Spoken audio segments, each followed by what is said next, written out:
ஈரானை மொத்தமாக துடைத்து எறிய அமெரிக்கா தனது பிரம்மாண்ட போர்க்கப்பல்களை அணிவகுத்து நிற்கும் நிலையில் சீனா தற்பொழுது ஒரு அதிரடி ஆட்டத்தை தொடங்கியுள்ளது. அமெரிக்காவின் USS ஆப்ரஹாம் லிங்கன் மற்றும் USS ஜெரால்ட் ஆர் ஃபோர்ட் ஆகிய ராட்சத விமானம் தாங்கி கப்பல்களை தகர்க்கும் வல்லமை கொண்ட CM-302 ரக ஏவுகணைகளை ஈரானுக்கு வழங்க சீனா முடிவு செய்துள்ளது.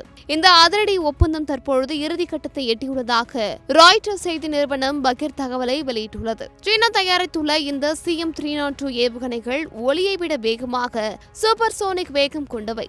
சுமார் 290 கிலோமீட்டர் தூரம் வரை பாய்ந்து சென்றும் தாக்கும் திறன் கொண்ட இந்த ஏவுகணைகள் கடல் மட்டத்திற்கு மிக அருகிலேயே பறந்து வருவதால் அமெரிக்க கப்பல்களில் உள்ள பாதுகாப்பு அமைப்புகளால் இதை கண்டுபிடிப்பது என்பது குதிரை கொம்பாக இருக்கும்.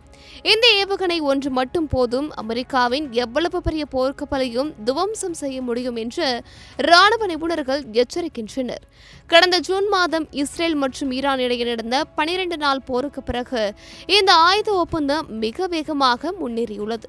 ஈரானின் பாதுகாப்புத்துறை துணை அமைச்சர் மசூத் ஒரேயி ரகசியமாக சீனா சென்று இதற்கான பேச்சுவார்த்தைகளை முடித்துள்ளதாக தெரிகிறது.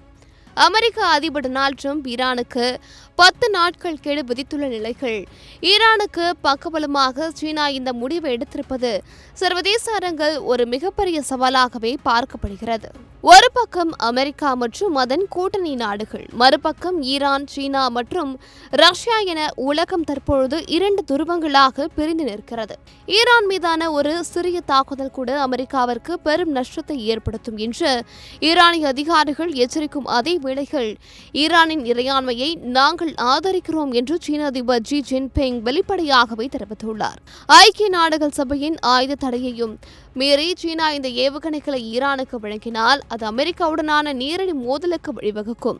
வளைகுடா நாடுகளில் போர் மேகங்கள் கருத்து வரும் வேளையில் சீனாவின் இந்த ஏவுகணைகள் அமெரிக்காவின் போர் திட்டத்தை மாற்றுமா என்பதை நாம் பொறுத்திருந்துதான் பார்க்க வேண்டும்.